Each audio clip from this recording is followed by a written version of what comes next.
Let me bring in our hypnotist, Marshall Silver. It's Marshall Silver, ladies and gentlemen, the world's fastest hypnotist.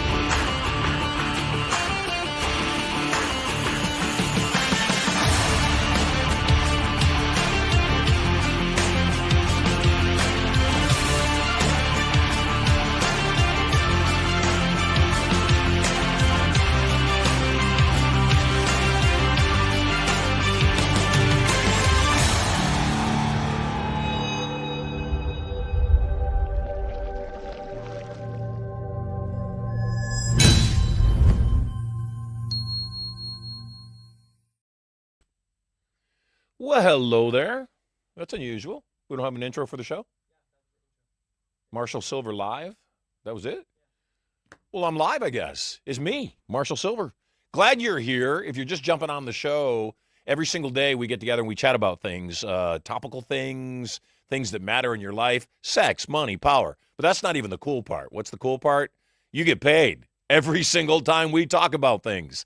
So when you call into the show at 1-877-SILVER1, and you ask me any question, whatever you're working on, and I answer it. Today, you might even give me a call and call me an idiot. I don't mind. I've been called worse before breakfast even, and it's after breakfast, so you're too late. But you can call me and argue with me. I don't mind. I think the biggest challenge right now is to open up communication, and I'm talking about healthy communication. I did good yesterday. You know, I have this new thing I'm working on. Maybe you go to the gym. Maybe you eat right. I'm working on not responding to morons on the internet. That's what I'm working on. And I did really good yesterday. Not one time. I had a couple of times where I started to type a word and I went, no, you're done with this. Then today, this morning, I wake up. And I have a big family, if you don't know. If you're brand new to the show, I have 11 members of my family. I have 10 siblings. My mother birthed 11 babies. And most of my siblings are fairly sane. A couple of them are not. And I want to talk about that in a moment because I love them very much. And that's the thing that I want to keep getting back to is, you know, we live in a time where people have strong opinions on things. And they've been given the ability to have strong opinions by the anonymity of the internet. Let me say that again. People have been given permission to have strong opinions because of the anonymity of the internet. Mike Tyson said, yeah, you say that in person and see how well that works out. Yet so many people are speaking out and going off the deep end. There's a family member, or maybe a family member in my family. The reason I say that, one of my siblings, I have heard him say yes, and I've heard him say no about this person actually being his spawn. Doesn't matter. I feel bad either way. I mean, everybody should know who their father or their mother is. This particular person I love. I really like this person a lot, and I pray that she does well, and I want her to do well. This morning, she put out a rant against Trump, as she always does. It's all she talks about. And it was rather profane. And all I mentioned was when you use profanity excessively in your communication, it doesn't make you sound smarter. It makes you sound stupid, actually. Makes you sound like a person that just doesn't have better control of the language and can choose better ways of communicating.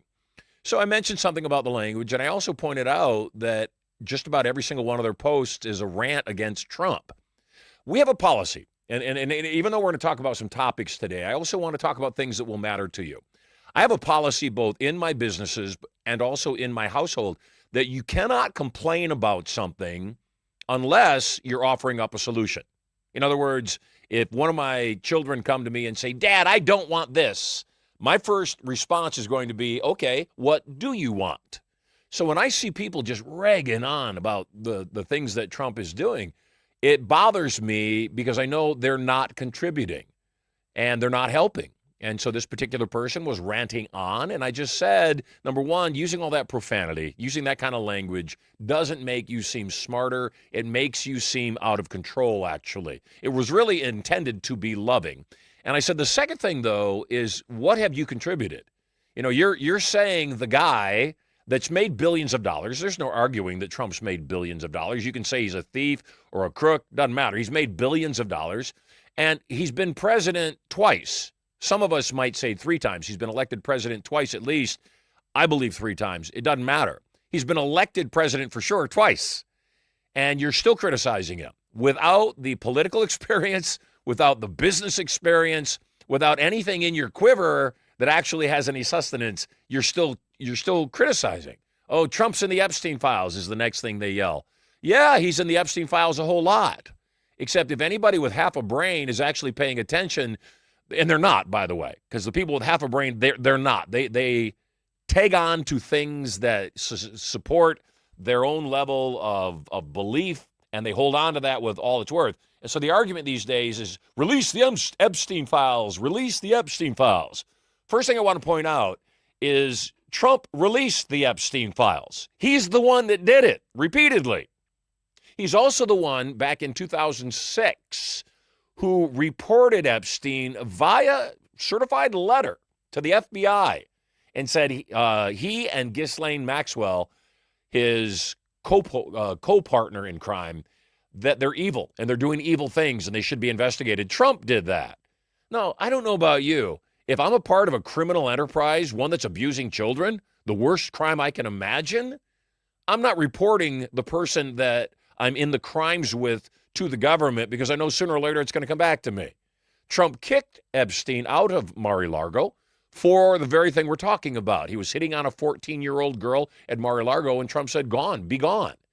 When Epstein was charged and indicted and convicted in Florida, Trump was the only person who testified against him, the only one.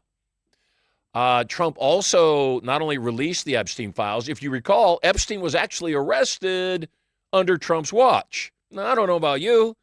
Obama didn't do it. He had access to the files. They knew what was going on. Epstein was originally incarcerated in 2008 when Obama was president. So Obama knew all about the crimes. He knew everything that was going on. He didn't have Epstein arrested. He didn't even have him investigated. Trump not only had him arrested and put in prison, he was convicted. Trump also, once again, is the president that actually released all the files. So I don't know what else he could do. Now the people argue that he's in the files 50,000 times. You pick a number. I don't care. Yes, but Trump said this early on, and I agreed with this and understood what he was saying. The Epstein files are a misnomer. They're not the Epstein files. The file is an FBI file on Epstein. There's a difference.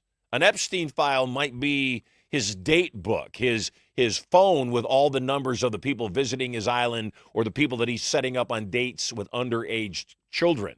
That would be the Epstein file. The FBI file on Epstein is something different. And yes, there's extensive mentions of Donald Trump in the Epstein files. Why? Because Epstein hated him. Of course he hated the guy that kicked him out of Mar-a-Lago, released him from social circles he wanted to be a part of, talked and cooperated with the police in 2008 on the original conviction, is the one that during his presidency had him arrested. So yes, he's in the files, but he's not in the files abusing children. There's been repeated people coming forth and testifying that he didn't harm anybody. The victims have come forward. Now, are there mentions in the files of Trump? Yes. It was during the 2020 election. Of course, there's boatloads of mentions in the file because the FBI and the DOJ at that time were still largely controlled by Obama and about to be controlled by, well, not by Biden, by Biden's handlers. All of that was going on. So while that was going on, they were talking about Trump. Those mentions are in the files. The only mentions of Trump doing any kind of a crime in the files, the only ones. And I will wager my net worth on this because it's a fact, are tip line reports from people that accuse Trump right before the 2020 election and right before the 2024 election. How convenient. Now, I want to go on record as saying, if President Trump, if Donald J. Trump, if there was any proof that he abused children, I'd point it out. I have no allegiance to any pedophile. Whether I like the way the person runs the country or not, doesn't matter. That trumps everything, goes beyond everything. Yet there's no evidence. And morons keep screaming, release the Epstein files, release the Epstein. They've been released, moron. Now, my team repeatedly tells me not to call people stupid or call people morons. And I don't care. I mean, it's my freaking show. I'll say what I want to say. And that's how I feel about it. It's really stupid. If you're still one of those, release the Epstein file, you just sound stupid at this point. They've been released. Unfortunately, you pretend that the term release the Epstein files is equivalent to you saying, I care about victims. You don't. You don't at all. You just care about finding something to get Trump with. Because if you really cared about the victims, guess what? You'd be talking about Bill Clinton, who is all over the Epstein files, and everybody's always known that.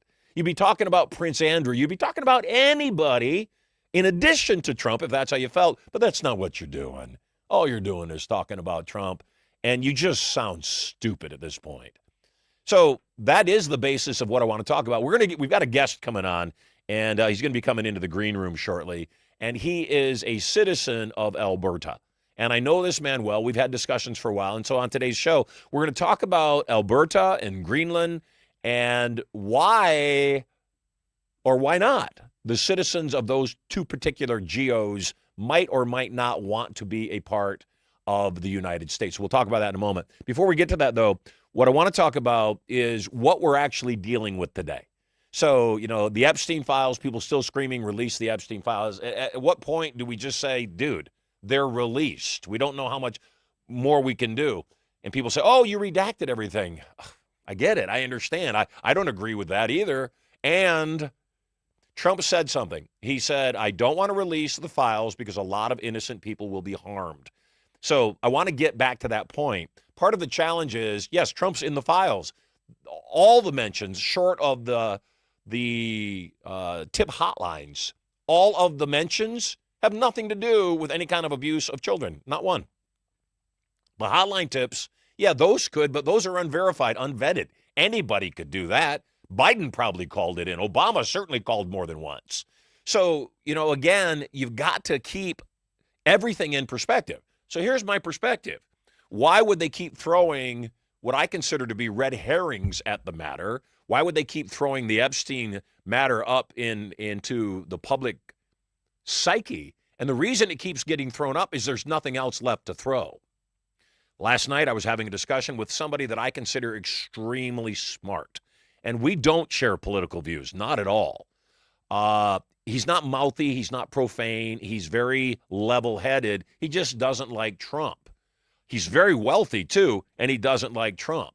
For the record, he can't stand Gavin Newsom. He's got a major company worth billions and billions of dollars here in California, and he's moving it to Texas. That's how much he doesn't like Gavin Newsom. So he's not a fan of politics in general, and I love talking to him. And the reason I love talking to him is he's about as unbiased as he can be because he hates everybody.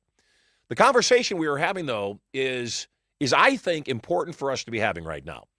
And that is that whether it's transgenderism, whether it's the SAVE Act and voter ID, whether it's a secure border, whether it's ICE, the only conflict in the midst of all these different matters, the common denominator in all these things is mental illness. I mean, stop and think about this for a second. Let's start with transgenderism. Transgenderism suggests there's more than two genders. Okay. I'm not even really sure where to go with that. It doesn't, there's just no place to go. That'd be like a 7-year-old walking up to me and saying, I have a pet dragon.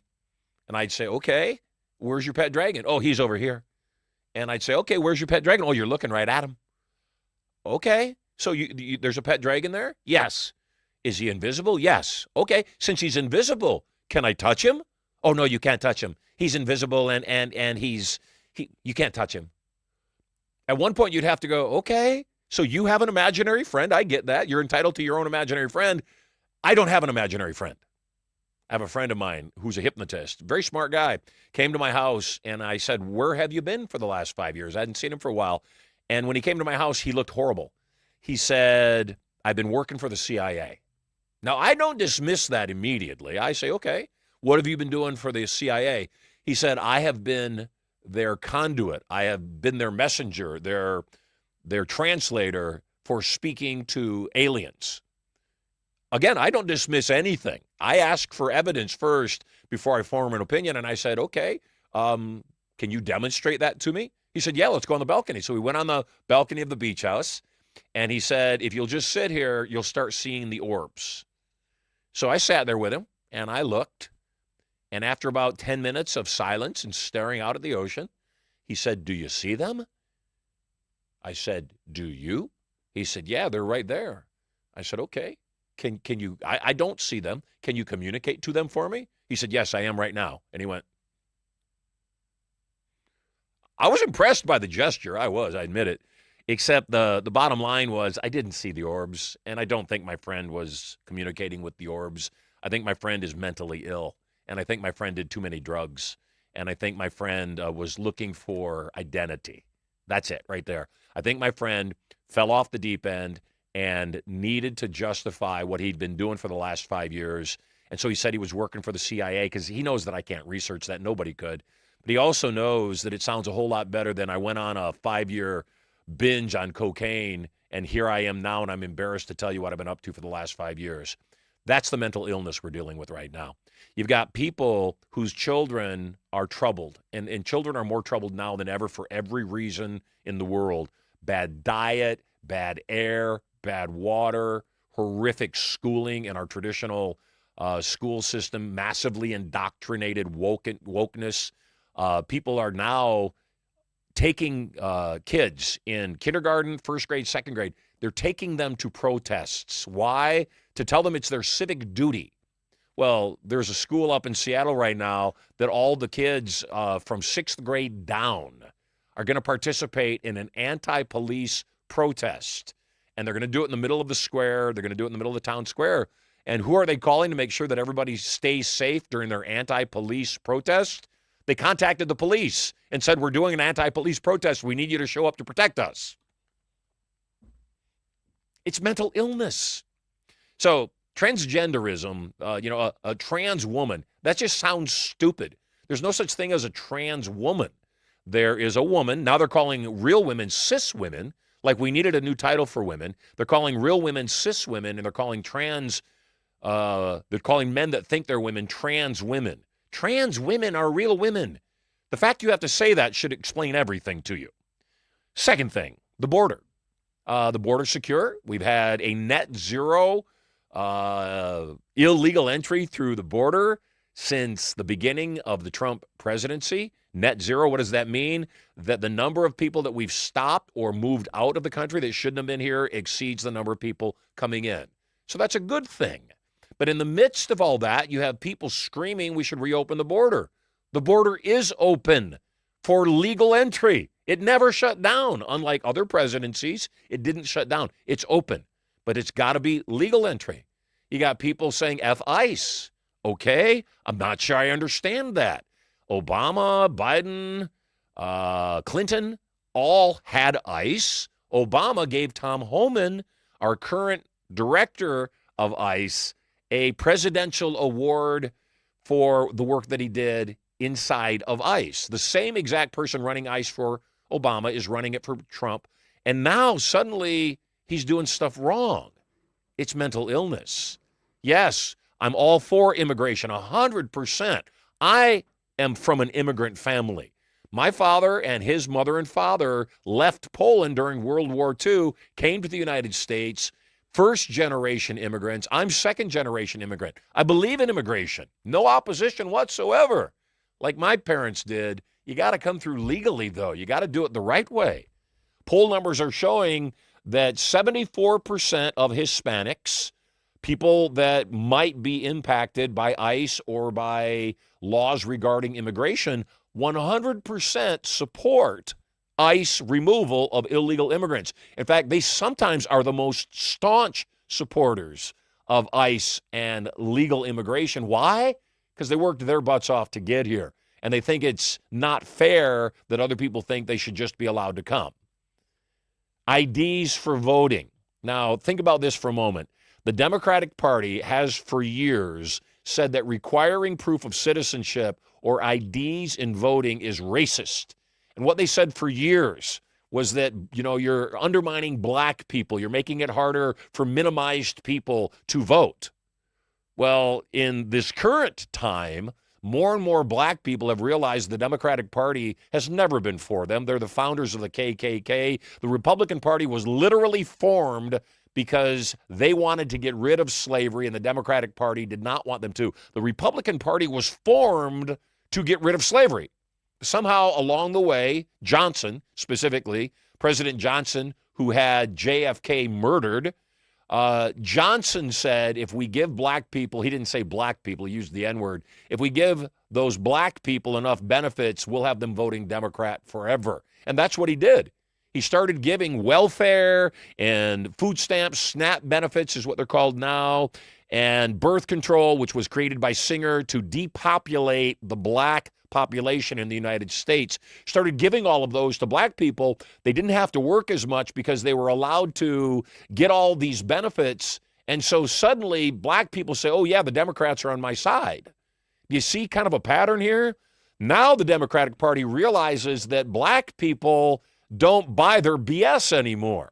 They're not accepting the idea that they're so ignorant or lazy they can't go out and get legit ID. And so because black people are rejecting that narrative, they've moved the narrative about IDs for voting from black people over to married women whose names have changed. Now think about this for a second. Why would they do that? Why would they, in essence, bail on the black population and the black voters? Because Trump has such a high percentage of the black vote right now. Over 80% of the black vote agrees with voter ID. So they know they can't get that portion of the population to support them in voting against the SAVE Act. So they've said, let's go after a different demographic. What demographic are they going after? Women whose names were changed to get married. Well, married women are one group of people, but you have to also understand the people going to the riots right now, whether it's free Palestine or support Ukraine or no kings or I forgot my underwear, I don't want to wear a bra. They're all middle-aged white women. They're all you go to any protest anymore, and the majority of the people at the protest are middle-aged white women. That's the new demographic of the Democratic Party. So why would they make such a big deal that married women can't go vote because their ID won't match their birth certificate? Because they think that, well, it's true partly, that these liberal women are too stupid or too lazy or frankly meeting their own agenda, saying, oh, it's too hard for me to get an ID because if I get an ID and I vote with ID, then gosh, somehow I'm supporting Trump. No, it's not about Trump or not Trump. Voter ID is required so that your vote matters. Please understand that.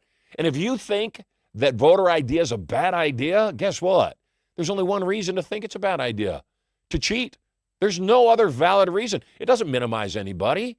Every last one of us, if we have to get an ID to go on a trip, we'll go get an ID so we can get our passport so that we can go on a trip. Every single person does it. You do it, I do it. Any sane person knows that to be true. So what's the question? The question is, why do they keep doing this? The Democratic Party is on its last legs. And again, I'm not Democratic or Republican. I'm policy-oriented. I care about what people stand for. And the Democratic Party has a stance of, first of all, hating anything to do with Trump. Even if they loved it under Obama, even if they supported it under Biden, if Trump says it, it's evil. Release the Epstein files, release the Epstein file. Trump says, all right, release the Epstein files. Now they go, oh, you didn't release it all. Biden didn't release any. And if you corner anybody in the Democratic Party and say, why didn't Obama release the files? Why didn't Biden certainly release the files?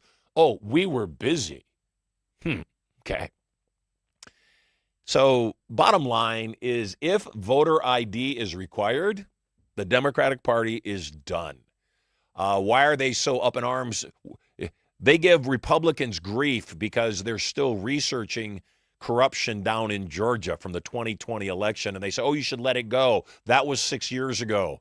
I'm sorry. Statutory law for murder is never released. You can be charged 20 years, 50 years, 100 years later if new evidence comes up. The challenge is, during the time that election fraud was being researched and investigated, unfortunately, every instance where it was being investigated was not lost in court. It was shut down before evidence was heard.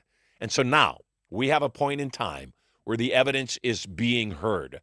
The Democrats have acknowledged that over 300,000 votes down in Georgia were not properly vetted. They shouldn't have been counted in a state where the election was lost by Trump by 11,000 votes. It's overwhelming. The challenge with Georgia, it's going to be the brick that breaks the dam. It's going to be the thing that causes the flood of all the fraud to be exposed. Mark my words. Again, I'm not a Democrat or a Republican. I only like Trump because he's the best politician doing a job for me right now. If there was a better politician doing a better job, I would like them better. There just isn't. And so I wanted to start this show off by talking about those things. What we're really dealing with is a mental health crisis in the United States. You can't argue with these people. Why? Because they'll gaslight. They'll project out everything that they're doing. They'll say, oh, Trump just cheats. Give us an example. Oh, he wants to buy Greenland. He wants to buy Alberta. He wants to buy Canada. He doesn't want to buy Canada. He doesn't want to buy Alberta. You can't buy Canada. You can't buy Alberta. But there's a bigger question. If you could, would it be the right thing to do? And I believe the only people to ask would be people that actually live there. If you ask the people of Greenland, do they want to be defended? Not owned, because it's not a question of ownership. It's a question of governance. It's a question of political management. It's a question of political resource and governmental resource. So Greenland is in a unique circumstance, and I'm going to get to Canada in a moment. I've got a guest on that I'm very excited to talk to because he lives in Alberta, and he's been in the midst of all of this from the ground up since its inception. But we'll get to that in a moment. The people of Greenland are in a unique circumstance, and here's why. The population of Greenland is not that big. And because it's not that big, the population of Greenland could not defend itself, not possible. So some other country must defend Greenland. That said, Greenland is closer to Russia and China than it is to the United States. It's also on a very direct shipping route from Russia, China area, that part of the world, to the United States, which means if Russia or China, which would be the other two threats, using the United States as a threat is the idea that if somebody else were to govern Greenland, either by choice or by force, China and Russia are the other two people that would do that. They would overtake through violence, through military efforts. So that's a real threat, not just to the United States, to the entire Western Hemisphere. That said, Greenland is also obviously extremely rich in mineral resource, which makes it a very desirable location. Denmark cannot defend Greenland, cannot. Denmark received Greenland or governance over Greenland as a part of a settlement offer from a period a long time ago before the United States had developed to the state that we're in right now. So one of the things that's been floated is for compensation both to the citizens of Greenland and also compensation to Denmark for the United States seceding, overtaking the governance of Greenland, which in my opinion is likely good for Greenland, likely good for the United States for sure. I mean, there's no question about that. It'd be a great thing for the United States, but also really good for the rest of the world. And that's the bigger picture you got to look at. Better for the rest of the world. Why? I don't believe that the Western Hemisphere, the United States specifically, Donald Trump directly, I don't believe for a second that they want war. You're thinking of the Bushes. You're thinking of Clinton. You're thinking of the deep state Obamas and Biden era. They want war. Why? Because it's big money. There's a lot of money in it. You talk to a soldier in the Marine Corps, you talk to a private in the Army, they don't want war. Why? Because it puts their life at threat. They don't want to fight battles. They want to stand for what they stand for, but they don't want to die. So I don't think Trump wants war. I certainly don't want war. But what we want is to be able to protect ourselves in such a way that if somebody else, Russia or China or another threat, wants war, that we'll be able to defend ourselves. Now let's move on to Canada. Canada was formed originally after the United States Revolution. a majority of the losing soldiers, the losing military from England moved to the the Atlantic Northeast, up to eastern Canada, because they were kicked out of the United States. They lost the Revolutionary War. And so they settled up there, and they started to make Canada a province of England. So England has its claws into Canada in a deep way, just like Denmark has its claws into Greenland.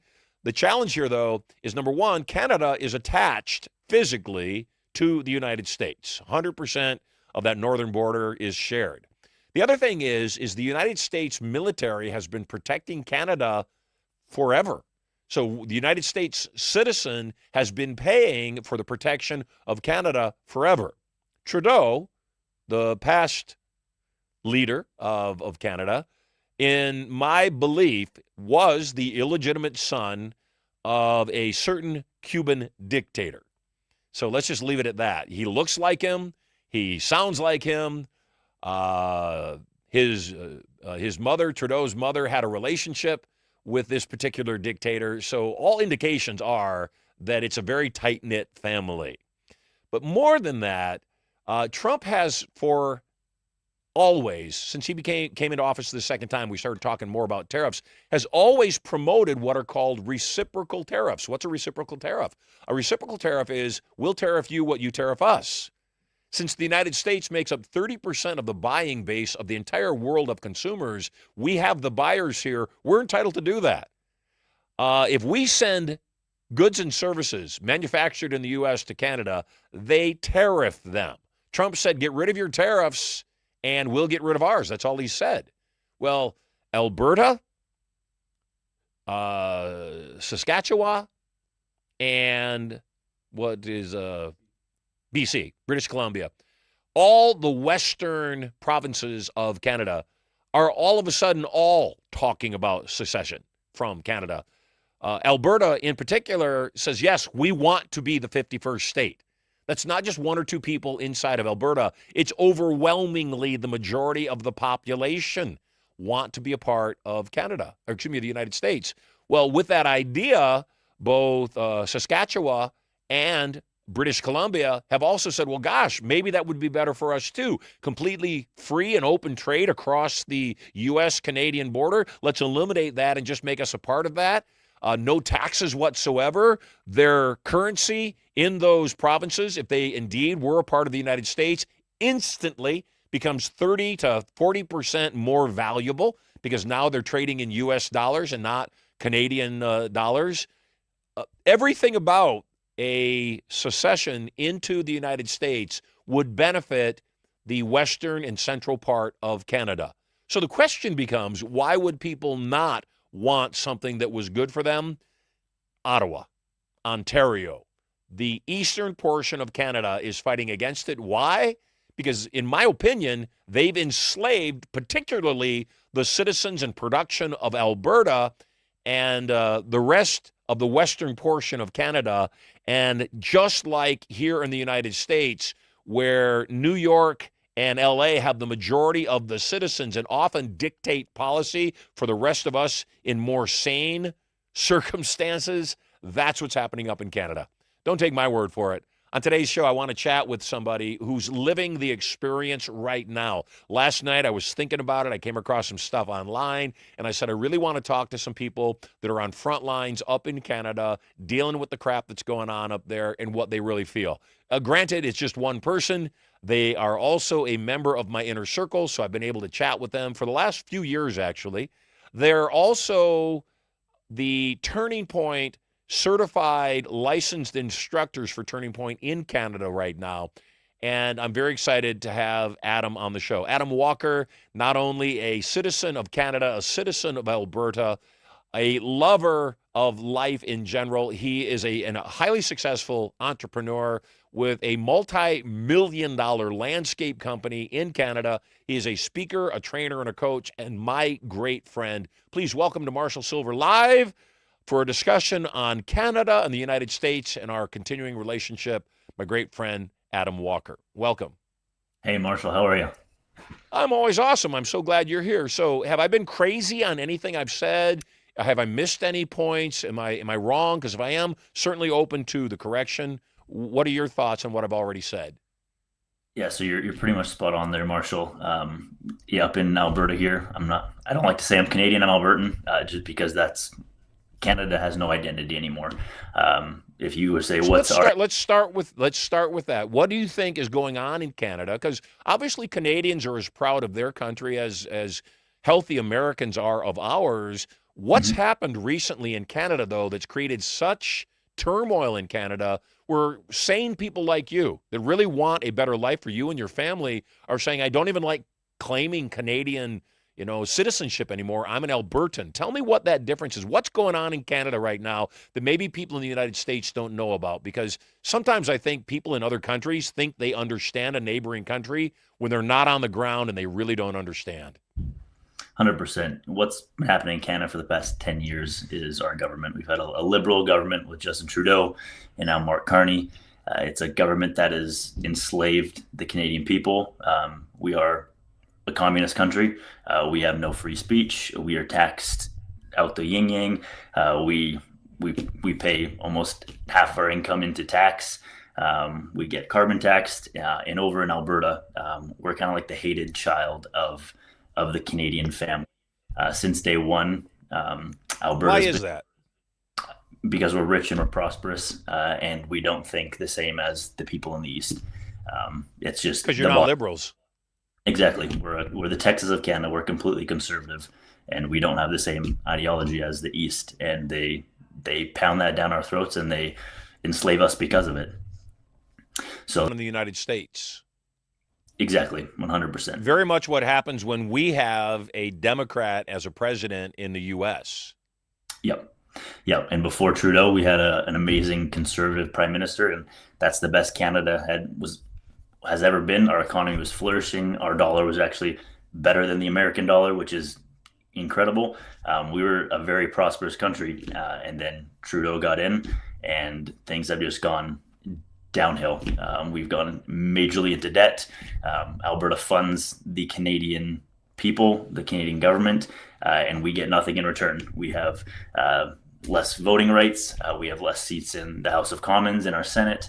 We're constantly just overlooked, but expected to fund everything and everyone in Canada. So us as Albertans, we are just done. It's ever since the trucker convoy. That's kind of the straw that broke the camel's back. The truckers that went to Ottawa that protested for freedom, for no vaccines, for restrictions to be lifted. And then the Emergency Act was put in place, which was martial law, which I'm not sure if many Americans know about that. It was the last time that actually Anne and myself both said that we were proud to be Canadian. That was the last time. And ever since that, it's just gotten worse and worse. And us as Albertans, we are just done. Carney got elected, I think, back in November, and he's worse than Trudeau. And it's just, there's no worse than Trudeau. How? So he was actually one of Trudeau's advisors, someone that Trudeau looked up to, would talk to about government policies. He's bankrupted banks in Great Britain. He's just corrupt. The Canadian government is probably more corrupt than the Ukrainian government. It's just what it is. Most of our budget goes to companies and organizations that are linked to members of parliament, linked to Carney's Brookfield company. I think it's $85 billion worth of deals have gone to his own company. But us as Canadians, we don't even ask any questions anymore, because that's just how Canada works. We're just okay with it because it just happened for so long. They do it right in front of our faces, and no one bats an eye. But us in Alberta, we're a little bit different. We're sick and tired of it, and we're done. And I think, that's kind of what's gone on in the world. And I think that more and more of the world is waking up to what's been going on in the United States and realizing that those woke liberal policies don't work. You've got the UK that's being overtaken right now. They have an invasion going on. People are going to jail for tweets. Yep. I don't know what first world country would jail people for an opinion tweet that doesn't realize you're on your last legs. If you're putting people in jail for tweeting that they don't agree with a particular ideology, that's a big challenge. So Albertans have talk to me about Alberta's contributions to Canada, and you mentioned versus what they get back. And I know you brought some slides with you from an event that you attended that is about Albertan independence. Do you have those slides? Is there anything you want to share with us? Because one of the things that's shocking to me as you're preparing how to do that, and I don't know how to do that. Do you know how to share those slides? I think so. We'll see. Screen share. 3 dots in the upper right. If you click those, it'll give you an opportunity to share your screen. But here's the thing. I don't think most people realize that, again, the people that scream tax the rich in the United States don't realize the rich already pay 90% of their taxes. Exactly. There you go. Yeah, if we can see that. Awesome. So right here. And the people that, in Canada that don't live in Alberta don't realize that Alberta pays 90% of the taxes of all of Canada. And because it's considered the rich province, doesn't receive the benefits. So it's getting robbed to pay everybody else, and it gets nothing back. It doesn't make any sense. So what did you have something you want to show me? Yeah, can you see that, Marshall? Yeah, I can. You want to pull up there you go. So right here, this is equals. And go ahead and just double click on that slide so it takes up the whole screen. Oh, 1 second. Let me see if I can. Oh. Yeah. I don't know if I can make it any Press bigger. the green button in the upper left-hand corner. That'll expand. There you go. That's it. All awesome. right. And if you can expand the screen to show that slide up better, what conference are you at when you're showing that slide? So this is I don't know if I can make it any bigger, Marshall. That good, Sterling. So don't sweat it. Okay, perfect. This is one of our independence rallies that we had up in Calgary. There's about 5,000 to 7,500 people here. So right now in Alberta, we are signing a petition to be independent from Canada. So unfortunately, it's not becoming the 51st state. It is just becoming independent from Canada. So pretty much our own country. So we are able to govern ourselves, be able to say where our money goes, have our own healthcare, have our own police force, our own everything. So right here, so each year, Alberta alone sends about $3 to $4 billion to Ottawa, which is where the capital is. This is how much money. So they call them equalization payments. So it's pretty much however much money you make, the tax all goes to Ottawa, and Ottawa gets to distribute it however they want to. Right here, as you can see, equalization payments per taxpayer in 2023 2024. As you can see, Alberta, we get nothing. All of the East is getting all of our money. So we're sending all this money in our taxes, but we aren't getting any of it back in return. So that's a big area of concern where Canada is just done, and we're constantly forking out money to Ottawa, and we're getting nothing in return. That's what I said previously, and Alberta's done with that. We're just done funding Canada and getting nothing in return. Just like any relationship, it's not a healthy relationship in Canada. No, it's not. So tell me how we got to that place in Canada in particular. How did we get to a place that the most prosperous province in Canada is carrying all the other ones, and other than secession, and I would agree that you're not going to become a part of the United States. That's too big a play, not initially at least. I think secession first opens the border, it becomes a new country, and then we can go from there. Where are we, where are you rather, in the process as a country, as a province, and do you think that secession is likely to occur? I 100% believe it is. Going to these rallies, talking to Albertans, there's a lot of people who aren't, who are opposed to it, to staying or want to stay in Canada. But there's really just too many people that want to leave. We're just sick and tired. I'm a canvasser myself. Me and Anna, we go out and receive signatures to sign the petition. We need about 177,000 signatures by May 2nd. I think we're at 80 to 90,000 already. That's 10% of the last voters that could vote in our last Albertan election. yeah, we're done. We want to take control. We want to use our resources. Companies, oil and gas is the name of the game in Alberta. Oil companies are constantly leaving Alberta because they're paying too much in tax. They're paying carbon tax. In April, our carbon tax is going up 17%. For what? Canada produces 1% of the world's population.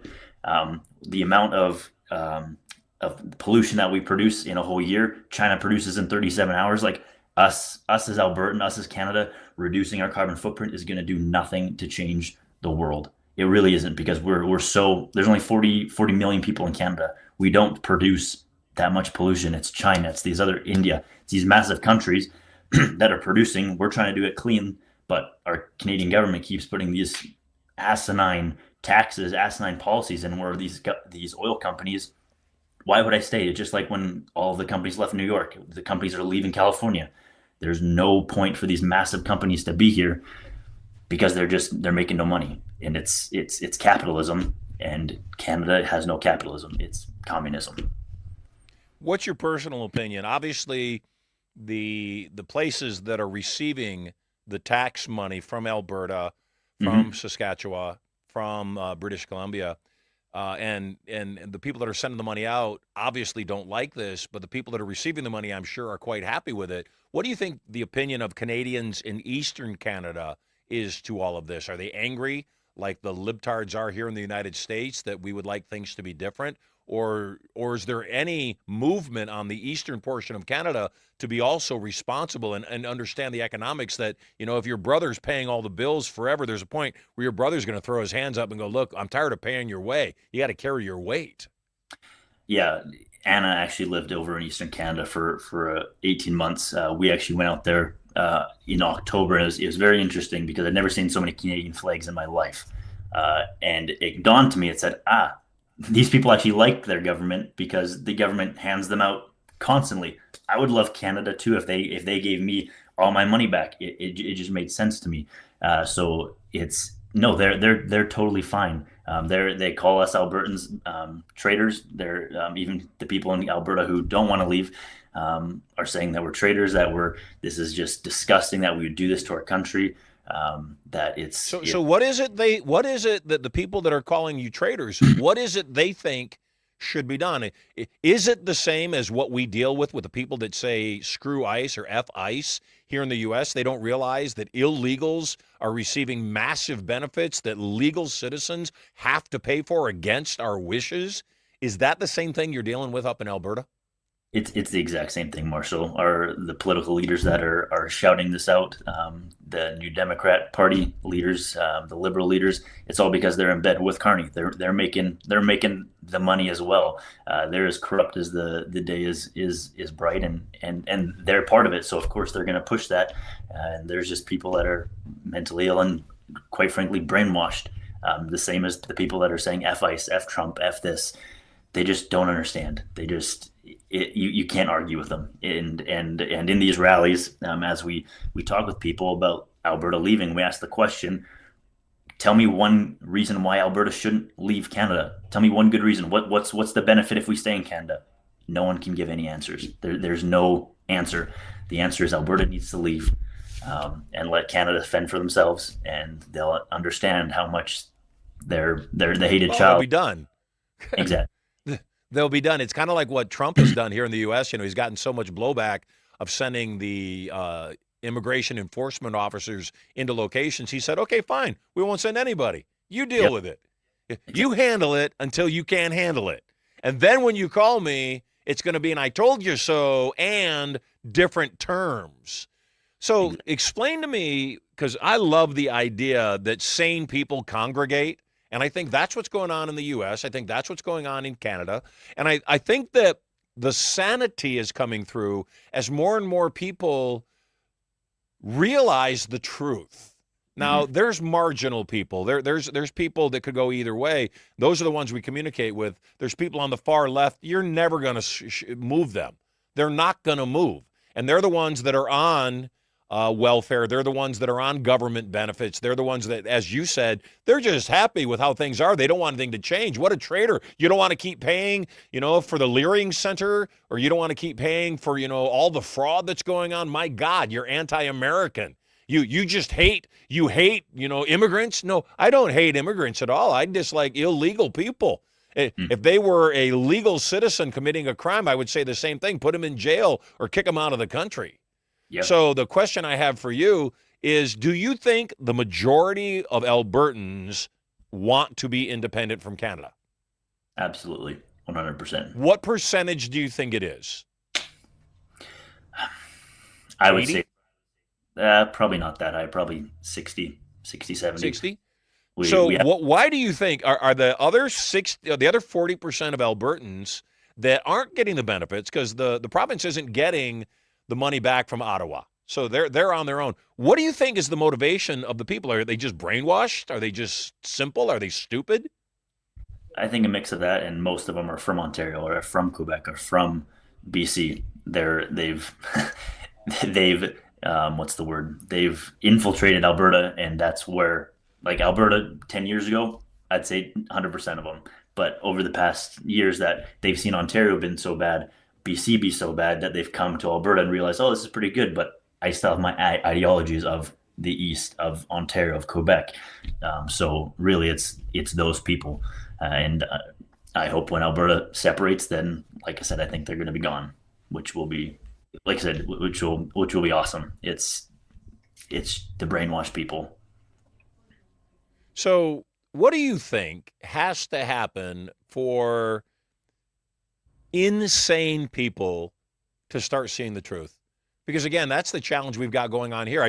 Whole top of the show, and I know you were watching, I was talking about the fact that every single issue we're dealing with, whether it's immigration or transgenderism or, financial matters like tariffs and commerce and such, I believe that the challenge we're dealing with is not any of these isolated areas. It's mental illness. Like you said, it's people that should have common sense that just don't.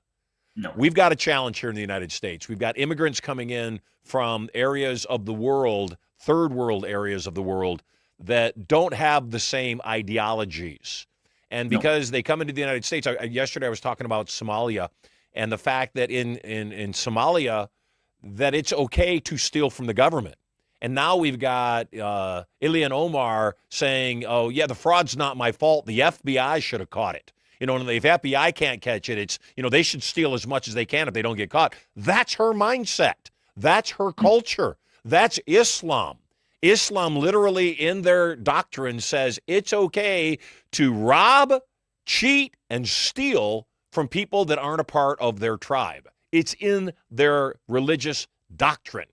And so my belief is you got people coming from Ontario and the east coast of Canada, and you're right, they're moving to Alberta because Alberta is prosperous and all the money is in Alberta, but they're bringing the same victim mentality and the idea that somebody else needs to carry my burden because, it's so unfortunate that I'm this or that. That's what's going on in the U.S. You got people that are bilking the government, and the government doesn't get bilked. The citizens, the honest tax-paying citizens of a government, we're the ones that are getting bilked. So you're in Alberta, you're getting bilked, you're tired of it. Carney's no different than Trudeau, who was the son of Castro. I said it out loud. And so now we've just got more of the same. It's almost like what is Trudeau's party? Do they call themselves the Liberals? So the Liberals in Canada are about the same as the Liberals in the United States. Is that true? 100%. And what do you call the other portion of Canadian citizens, the Conservatives? Yeah, so we've got the Conservative Party and then the New Democrat Party, which is in the middle, but they're the Liberal Party. Yeah, exactly. So isn't that fascinating? That the Conservatives keep coming back to, and I said this yesterday as well, that when Liberals get upset about something, they riot. They burn things. They create violence. And when Conservatives don't agree with something, we just buy somewhere else. We just put our nose back to the grindstone, like I know you do in Canada, and you keep slugging away, even though the rest of Canada is diminishing the value of your dollar, and you keep working away, even though you're taxed at the highest possible levels. So my question is, what's the solution? Do all the conservatives all get together and run our own country? And do we keep pushing out all the liberals and keep saying, look, we just don't want you anymore? Because I believe that Canada is similar to the United States. You know, the majority of my friends in Canada, like you and Anna, are conservatives. That you think like we do, so we have an assumption that the majority of Canada thinks that way. What do you think? In Canada, are the majority, because I think the majority of the people in the United States are also conservatives. I don't think it's 50-50. I think it's more like 80-20. But the challenge with conservatives, and definitely Canadian conservatives, is we're too polite, and we don't voice our opinions. We don't want to rock the boat. We just want people to get along and be fair. But there's a point where, like you said, we're tired of it not being fair. So what do conservatives, beyond Canadian and American, what do we as conservatives do to reclaim our lives? I mean, I think the first thing, Marshall, is we close the border. That because the liberals are buying votes. That's what they're doing. Canada is seeing massing immigration legally because the liberals are letting them come in, and as they're coming in, they're saying, come in and you're liberal now because that's how we're going to let you in. I think Canada because they pay them as soon as they come in. The Exactly. non-citizens get free phones and free rent and all sorts of government subsidy, and the citizen patriots get nothing. They get taxed. They get taken from. Yeah. So, that's why that's the only thing holding the Democratic Party afloat right now is illegal immigration, which is why they're so massively opposed to it. In the United States, when the SAVE Act passes, and it has to, and the SAVE Act in the United States is voter ID. When it passes, the Democratic Party won't win another election ever because the only way they've been able to win in recent times is by cheating. Do you think that there's anybody in Canada that it's the equivalent of Trump right now? Is there any dynamic leader that might be able to steer Canada to a more conservative destination? Yeah, so Max A. Bernier, if I'm saying his name properly, he's the leader of I can't remember the name, but it's another conservative party. He was on a broadcast with Patrick Bet-David, very conservative, very much like Trump thinking.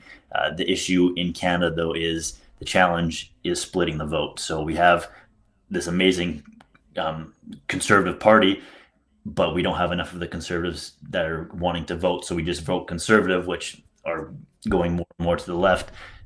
And we don't want to split that vote because we'd rather them than a proper someone like Trump.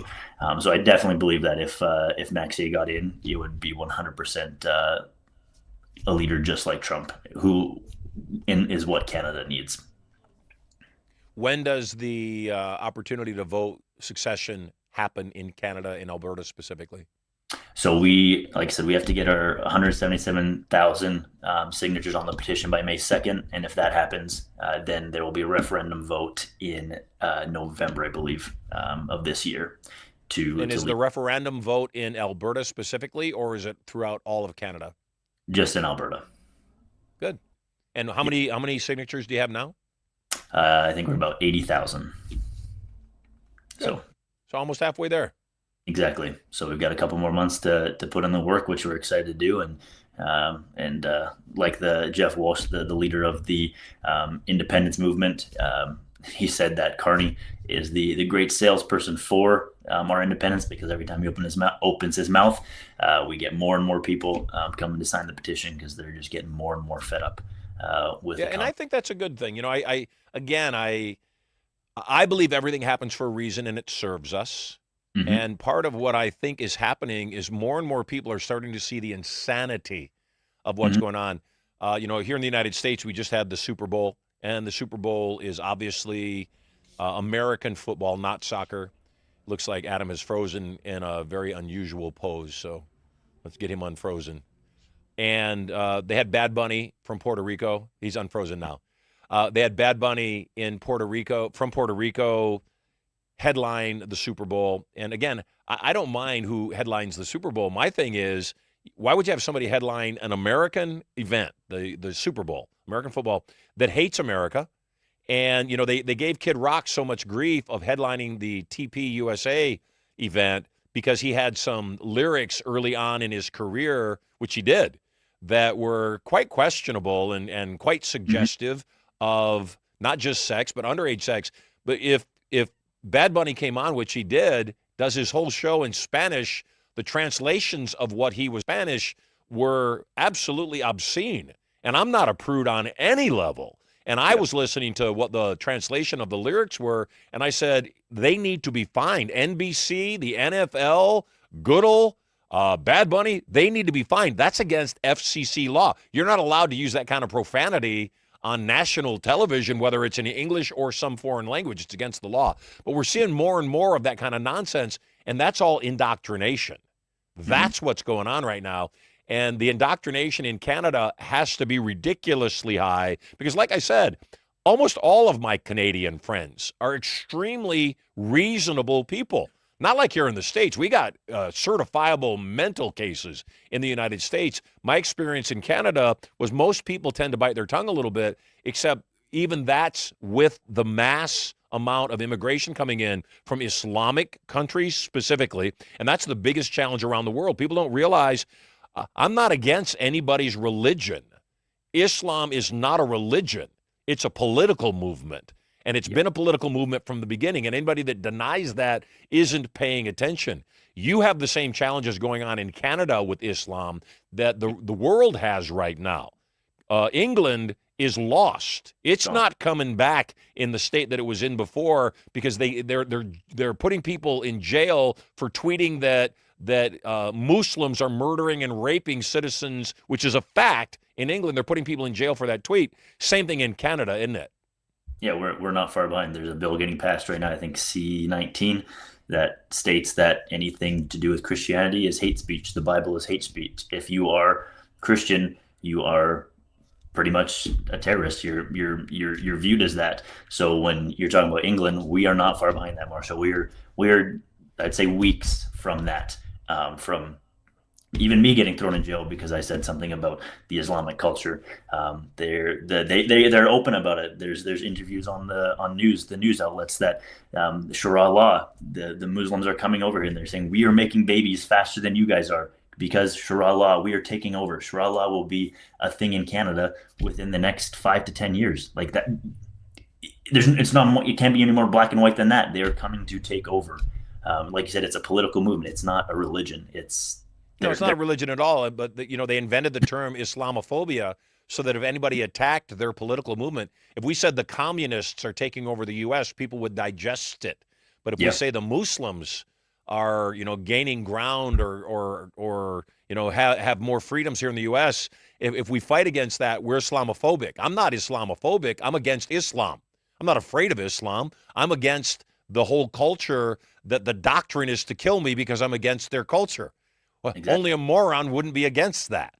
So with the Islam movement and Sharia law, by the way, for anybody that's not really paying attention, do a little research. Go Google it right now. If Sharia law dictates that women, of course, have to be covered from head to toe. They're not allowed to expose their face anywhere. Women that support Islam or the Muslim identity haven't done all their research. What's being shown in the United States with Ilhan Omar or AOC or even Mendami parading his wife out in public dressed in Western attire, that's not Sharia law.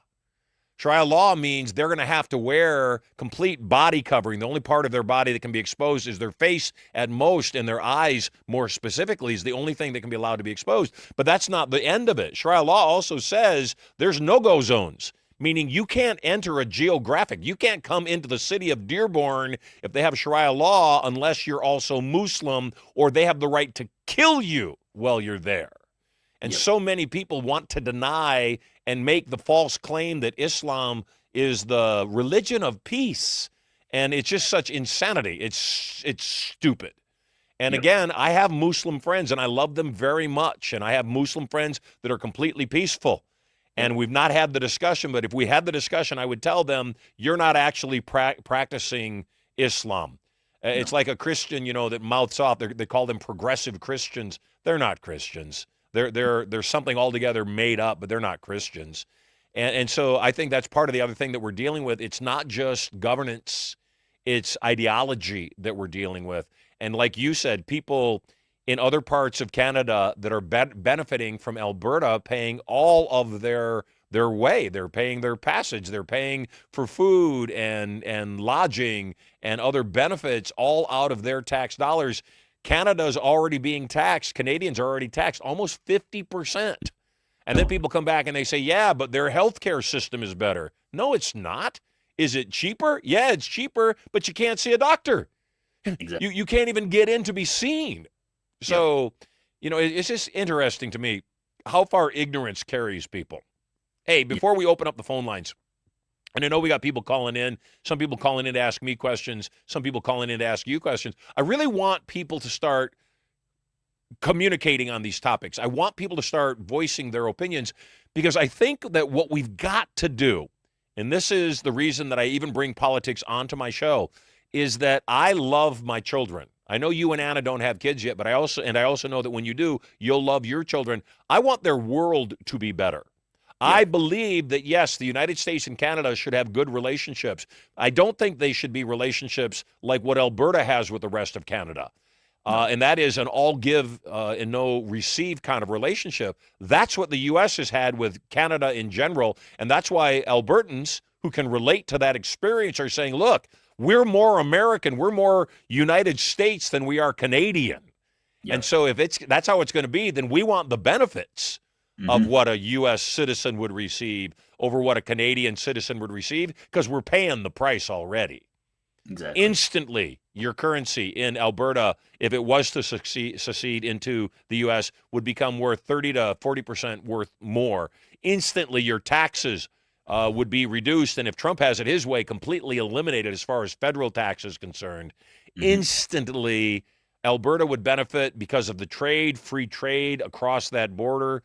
And I believe Saskatchewan in its oil sands, and also British Columbia and all the trade that we have with British Columbia, it would be better for everybody. A clean pathway right to Alaska, whole western side of the Canadian, territory, have all the benefits and protections of the United States. And in due respect, I think Trump is 1,000% right in saying, hey, Canada, if you don't want to respect the idea that we've been protecting your borders forever, God bless you. Protect your own borders then. And again, it's like what you said. If Alberta secedes, if it leaves Canada, Canada falls apart. It doesn't exist anymore. It can't support itself. And again, every single communist or socialistic country, every single country that's ever imported Islam and welcomed Islam has been destroyed. And the same thing is going to happen in the United States. So before we start taking questions from people that are going to call in, 877-SILVER-1. 877-SILVER-1. Give me a call right now. I want to get you on the air. If you're chatting, by the way, David Evans, Jill Reed, or any of the folks that are commenting in the chat, call in. We've got Adam on the air. I don't want this to be my opinion. I don't want this to be Adam's opinion. We want to hear from you. I don't understand why people aren't supporting the SAVE Act in the United States for identification in election. There's only one reason anybody wouldn't support it. It's not so married women can't vote if the SAVE Act passes. That's ludicrous. That's silly. And the only married women that are making that argument are the same ones that are protesting no kings. They're just insane. So I want to hear from some people other than Adam and myself that might have an opinion of whether Alberta should in fact be its own country, or even better still, should actually become a part of the United States, which I would love. I welcome. Not because I want to own Alberta, because I have a lot of friends in Alberta that I think it would be better for them and it would be better for us as well. So if you got a question for me, either about what's going on in Alberta or about sex, money, or power, then 877-SILVER-1. When you call in, whether it's a question about Alberta, whether it's a question about Napoleon Hill and sex, money, and power, doesn't matter what it is, we're going to get you on the air. And when you go on the air, I'm going to give you $100. U.S. dollars, by the way. So it's a good score. Jim Richards from Scottsdale, Arizona. Nice to hear your name. You have a question about Napoleon Hill and Think and Grow Rich. Welcome to the show. Thank you very much, Marshall. Yes, I had read in Napoleon Hill, one of the chapters. Your camera just went black, Jim. Are you with us still? Yes, I am.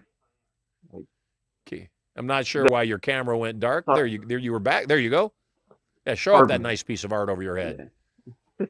Oh, I know you're proud of it. I know you want us to yeah. mention it. Yeah, look at that. That's what we're talking about. I Hoorah. love you, man. Yeah. I love you Um, too, brother. yeah. This is the second time I've asked a question. The other time was when I was at Studio Money and at one of your events, and I'm proud to be with you again. I'm The glad you're back. Yes, sir. In Napoleon Hill's book, it's about using sex transmutation to be more successful. And um, I asked you a question before about being more successful, so I'm sure you're equipped on this because that worked. And how can I use that to? How do I use that to be more successful in my business? That's good. You've been to Turning Point, correct? Yes, sir. Yes. So, I In talked November. about, yes, I remember. I talked about sexual transmutation quite a bit at Turning Point, and here's the reason. Napoleon Hill writes Think and Grow Rich back in the 1930s, and he had a lot of topics inside of Think and Grow Rich that were quite questionable. One of them being the concept of something he called sexual transmutation. What is sexual transmutation? It's the fact that he studied all the most successful people of his era, Dale Carnegie, Henry Ford, Thomas Edison. And one of the things that he discovered was that in all instances, without exception, actually, the people that he studied that were the most successful were also highly sexed. They liked sex a lot. So much so that some of them had mistresses, and I'm not advocating for mistresses, but some of them had mistresses. Some of them were very open and vocal about the idea that they wanted sex multiple times a day. And what he discovered were those men, because that's who he was researching during that era, because it was the 1930s. He discovered that men, and now I'm positive, and I believe also women that are highly sexed, that have that drive, that can figure out how to harness that drive, and instead of using it for more sex, for getting laid or sexual satisfaction, the ones that can turn that into an energy of production end up getting more done.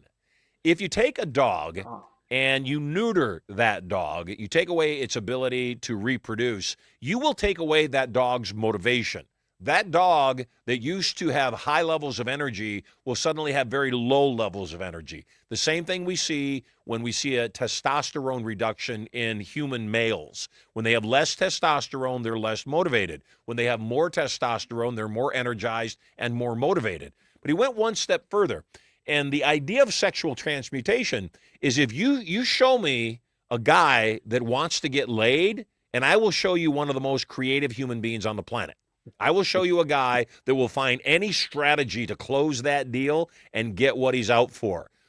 We see a lot of very wimpy males that are at the protests here in the United States with those women that are questionably women that are at all these protests, the libtard, middle-aged white women, and all the guys, they're not masculine.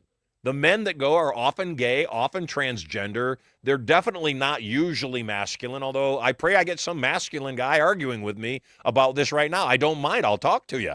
But the fact of the matter is, productive males, sexually aware males, males that are what we consider to be the alpha male in the equation, we don't have time for those stupid arguments. We might argue a little bit. Right.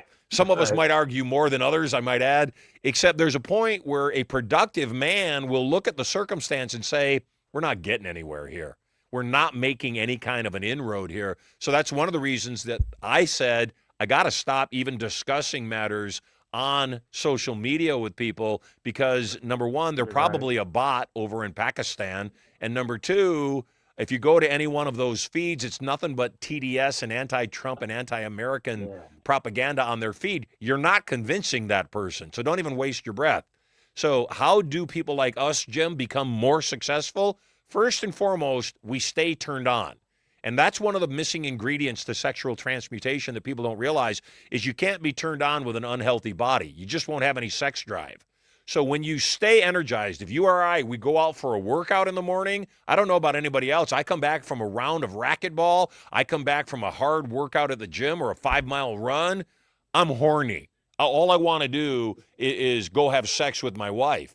If that's not available to me, then I'm still horny. And what can I do with that energy? I can start using it for creativity. I can sit down at my computer while I'm waiting for an opening, so to speak, with my wife, and I can be creative, and I can take that energy and be productive. If you take the most highly productive men on the planet, I promise you, they're not doing it for themselves. Elon Musk, I believe his entire success is built on the fact that he was a geek growing up. He was a nerd growing up. And his superpower is his brain. And because he was able to utilize his brain and harness that intelligence and produce at a higher level, now it's just a matter of ego. He's not producing money for any reason other than ego. Once you have $1 billion or $5 billion or $10 billion, it's not about money in the least. You can't spend that amount of money. When you reach that level of success, it's 100% about ego. Yes, sometimes people say Trump is an egomaniac. Absolutely. Be glad that he is, because there's nobody in their right mind that would take on his job for zero pay and the amount of attacks that he's received. He could have just not run in 2016, and the last 10 years would have been glorious for him, and not the constant battle and dodging bullets and avoiding, people attacking him and falsely trying to imprison him. So the answer to your question, Jim, about sexual transmutation, how do you make more money using sexual energy? Number one, keep your body healthy. Keep your turn on profound. That's the other piece about sexual transmutation. Is sex energy is charisma. It's what draws people to you. When I walk into a room, my sexual energy, not as a sexual experience, is felt by everybody in the room by the level of confidence with which I walk into the room. I own that room. Why? Because I know I own that room. I'm Marshall freaking Silver.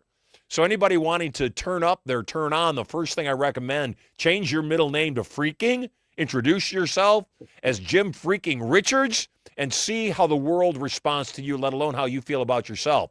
The second thing that I believe about sexual transmutation is that because I have this sexually hungry projection, because that charisma is coming out of me in that way, I naturally attract other people to me that would want to do business with me, want to be near me, would want to champion my cause and carry me to wherever I'm going. Why? Because they have no vision of their own. So, sexual transmutation gives you drive. Sex energy gives you charisma. Charisma gives you direction. Direction gives you authority. Authority gives you the ability to influence people and get them to enroll in your vision and carry you to where you're going. So, be turned on. That's the lesson of the day. Thank you. Jim, you are loved. I got $100 for you. Are you married? Yes, sir.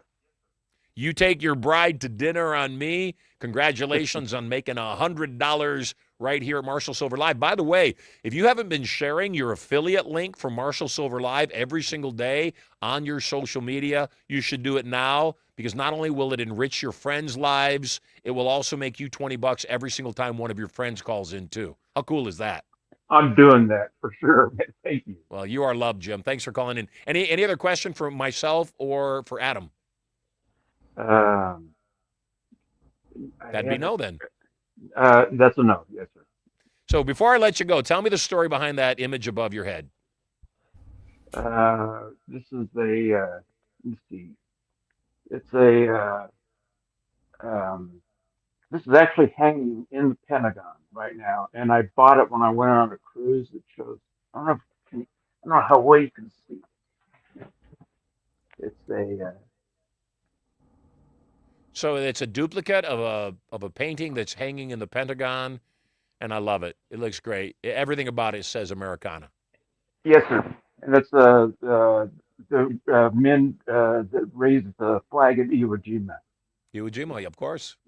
Well, very soon, Adam is going to buy one to hang up in the 51st state of the United States. All right. Well, Jim, we already. Jim. Hey, thank you. You know, Adam, you obviously you are Inner Circle. You are the certified instructors for Turning Point up in Canada. And you and I have chatted a lot about sexual transmutation. You've got a beautiful, beautiful, beautiful wife. And the thing that I believe is that most people lose their turn on out of exhaustion. They're working, they're burning the candle on both ends, and they don't give themselves the freedom to be turned on. Their marriage suffers because of it. Their charisma is lost because of it. Because they lose their charisma, they lose business, and it just works against them. And so I cannot emphasize enough why somebody like Napoleon Hill in the 1930s, when it was taboo to even say the word sex out loud in mixed company, would devote an entire chapter of his book to something so controversial, especially in that time because it mattered. Have you experienced greater turn on and greater awareness of turn on since you started studying with me? 100%, 100%. Good. One of the greatest things I've actually learned myself and Anna, and what you said, Marshall, your sexual turn on decreases when you're exhausted. When we came to our first inner circle and met you first, Anna was exhausted. I was exhausted. We weren't getting that fulfillment we needed. And as you weren't having sex. No, we weren't. It sucked. It was horrible. horrible. No, it didn't suck. That's why it sucked. Exactly. So yeah, that was one of the greatest things that you taught us, and has increased our relationship, has increased our business, because we've taken that sexual turn on to our relationship and into our business and made that into charisma. And like you just said with Jim, it all adds together. Yep. Hey, we've got Jalil Gustovia from New Orleans. Welcome home. You're live on the air. Hey, how you doing, Mr. Silva and Mr. Walker? How y'all doing? We're awesome. How did I get your name right, Jalil? Yes, sir. That's my name, Jalil. I've never seen that name before. Where did that name come from? It's an Arabic name, which means exalted. Yay. Awesome. I like it. Yeah, Are you a thanks. friend of Angela's? No, sir. I have a fan down in Louisiana. She refers a lot of people. Her name is Angela. I adore her. And so how did you find out about Marshall Silver Live? I have a friend of mine. His name is Haven Miller. And one day he was saying that there's this guy who you can go on his live, ask him a question, and really get some good advice on just pretty much any topic that you have a question about. But that's not the only thing he told you, was it? He said you'll also get $100. Yeah, he also told me that, sir. Yes, sir. Yeah, that's it. So I want to just address something, because this is amusing to me. That first of all, I love you. I'm glad you called in. Yes, you get $100. But here's the thing that I want to point out to everybody, because people wonder why I'm doing this. Okay. I give away the cash because we don't advertise this show. Right. We just do the show. And I give away the cash because if I advertise the show, I'd be giving this money to Mark Zuckerberg. Mark Zuckerberg already has enough. I don't want to give my money to Mark Zuckerberg. But the thing that I want people to get, you should have zero shame in calling up and saying, I'm calling you up because I want $100. That would actually be okay with me. And if you had a cool question, which you do, I see on the screen, you got a really great question. Yes, sir. But the thing is I know that people need to lose the embarrassment or guilt or whatever it is that stops them from just flat out saying, I just want the freaking money. I want the money, Marshall. I want you to give me $100 by the end of the day. And that's okay with me. And I want you to tell every last one of your friends what your friend said, and that is, hey, there's this guy. He's kind of odd. He's got some pretty strong opinions. But if you call him up, doesn't matter whether he likes you, whether he agrees with you or disagrees with you, he's going to give you $100 if you call him. And I want you to tell every single one of your friends. Because when you do that, number one, you're going to make their lives better. I'm going to give $100 to each and every one of them, without exception. Again, I don't need people to agree with me. Right. It's weird when they don't, but I don't need people to agree with me. I do want to spread the wealth. It's good for everybody. What's your question? So my question is, I'm a 23-year-old. I'm in a relationship and I have a child, and I just wanted to ask, how can I get a better job without having a college education to support my family? All righty.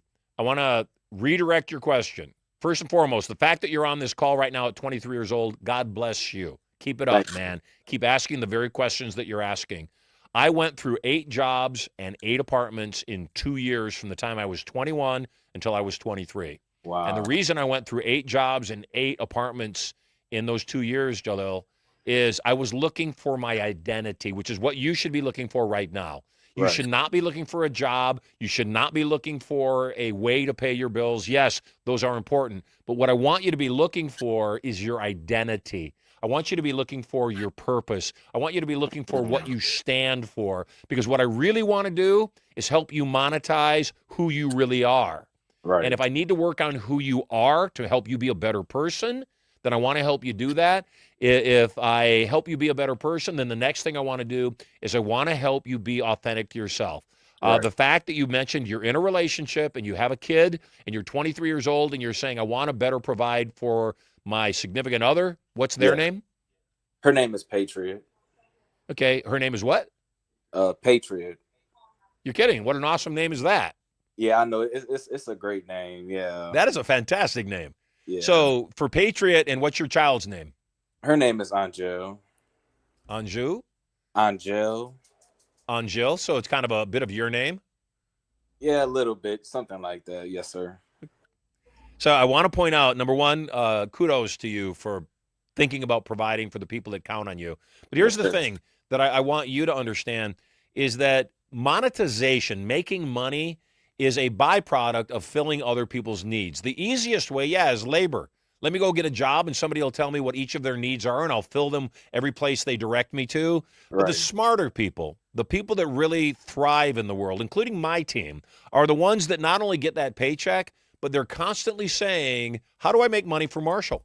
How do I fulfill Marshall's needs and whatever it is he's working on? Because right now his vision is more compelling than my own vision. There's nothing wrong with writing somebody else's vision as long as your own needs and desires are also considered at the same time. Yes, sir. My desire for everybody on my team is that they would love working with me, that we would hold similar ideals about building people up and about helping people think clearly and be better.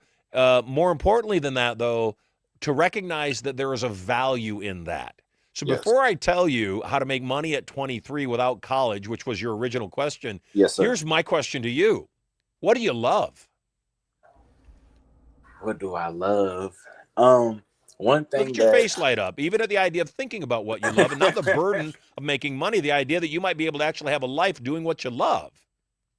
Yeah, I mean, one thing that I've kind of always had a passion for, which started when I was around 16, was fitness and like going to the gym. That's something that has really built me up confidence wise, and it gives me kind of an outlet, and I've made, really good friends and met a lot of good people through, going to the gym and just being in that atmosphere, like anytime I go, I see guys that I know, we always shake hands, how you doing? You know what I mean?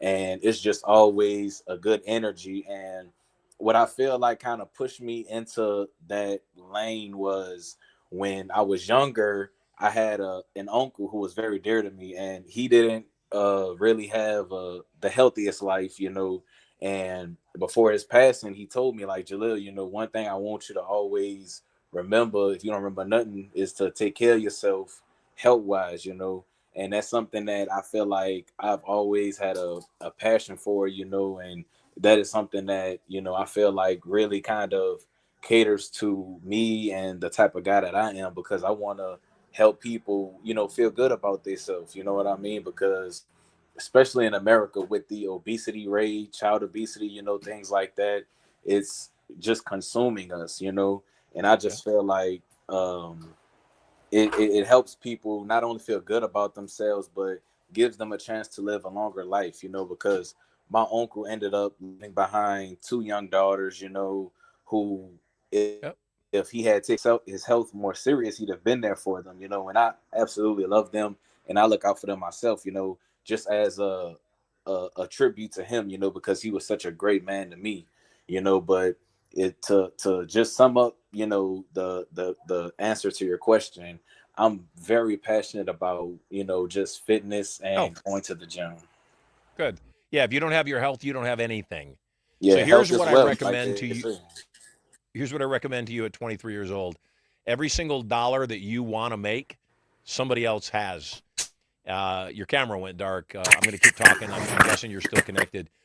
But of all the things that a person could do that would be good for their life in general, and I know Adam will back me up on this because Adam is Mormon. And one of the things that the Mormon religion, the Mormon culture, the Mormon lifestyle does is every single Mormon goes on mission. And I think that mission is not just to spread the gospel. It's not just to spread the word. In my opinion, Adam, you can correct me if I'm wrong, is that mission is about character building. It's about the ability to get on with other people on topics that they might be resistive to in the beginning. And all of the best salespeople I've ever encountered did something similar early on in their life. They either knocked on doors and did door-to-door sales, or they went on mission for their religion, and they just learned the art of selling. So, Jalil, I see that you have been bopped off. It's okay. Your $100 is safe. I promise you're going to get your $100. But here's what I'm telling you: go learn sales.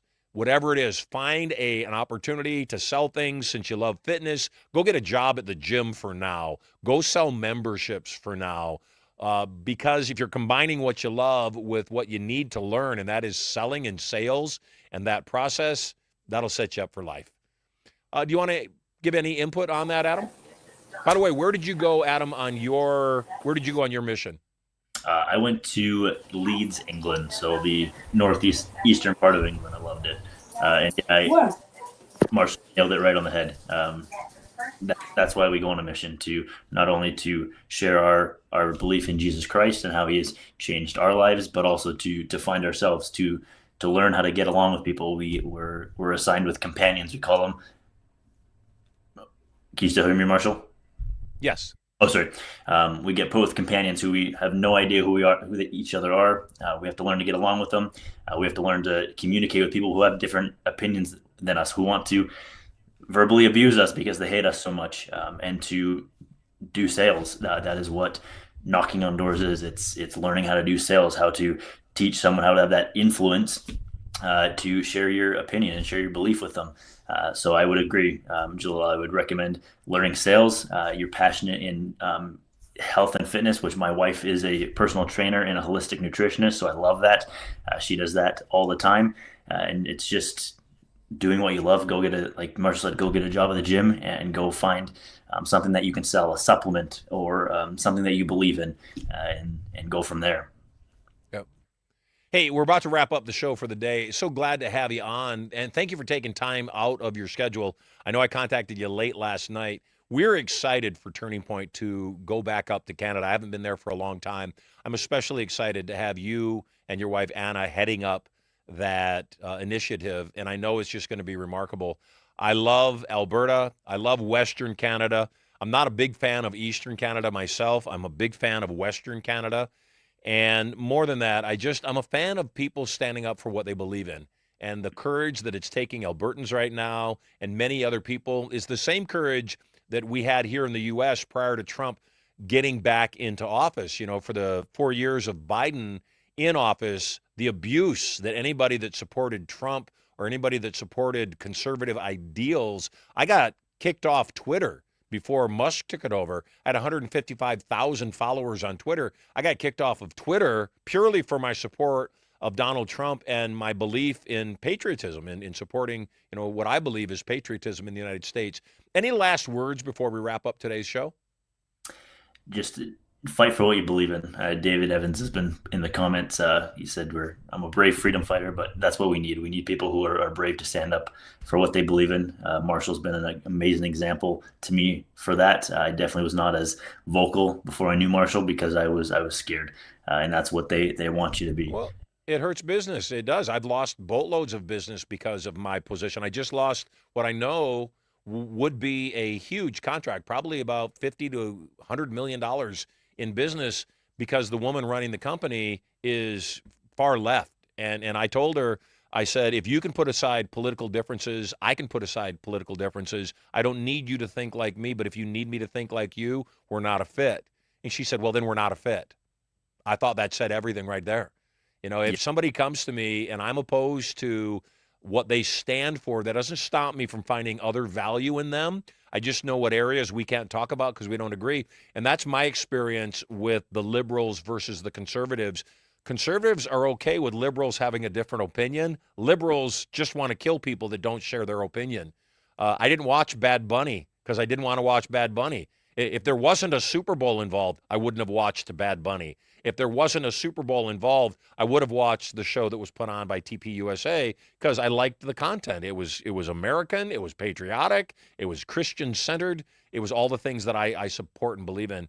So good luck to you up there in Canada. I know you got a big battle. If you are watching the show right now or you watch a clip later on, please know that the vast majority of Albertans specifically don't agree with what's coming out of Ottawa or what's coming out of the leadership inside of Canada right now. And they're fighting it. They're fighting all the Liberals. They're fighting all the stuff that we've got going on here. And they are in, frankly, worse circumstance than we are here in the United States for voicing their opinion. So I am united with Albertans. I'm united with patriotic Canadians that just want fair treatment. That's all they're battling for right now. Same as the Conservatives here in the United States. To our two guests, Jim and Jalil, thanks for being on the show. Congratulations. You both made $100. Tomorrow, we got another show, another chance for you guys to make some money. So for today, I just want to say thanks, Adam, for being on the show. You are loved. God bless. And I will see you very soon. I know you're coming down to Carlsbad for Turning Point coming up on February 18, 19, and 20. Glad to have you and Anna coaching at that event. Excited to continue our plans for Turning Point domination up in Canada and the 51st state of Alberta. So we're looking forward to seeing you there soon. God bless you, brother. Take care. Hey, it's been a great show. On tomorrow's show, we've got a topic that for some will be controversial. For me, is just a fact-finding mission. My pastor, Pastor Ryan Gass, is going to be our guest live here in the studio tomorrow morning. We're excited to have him here.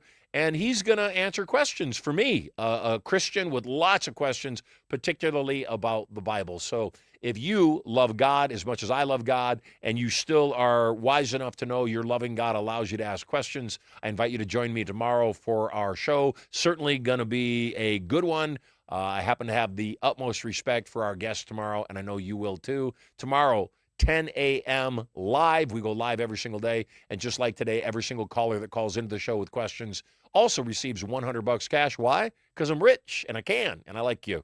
I'm Marshall Silver. You are totally loved. I'll see you tomorrow on tomorrow's show.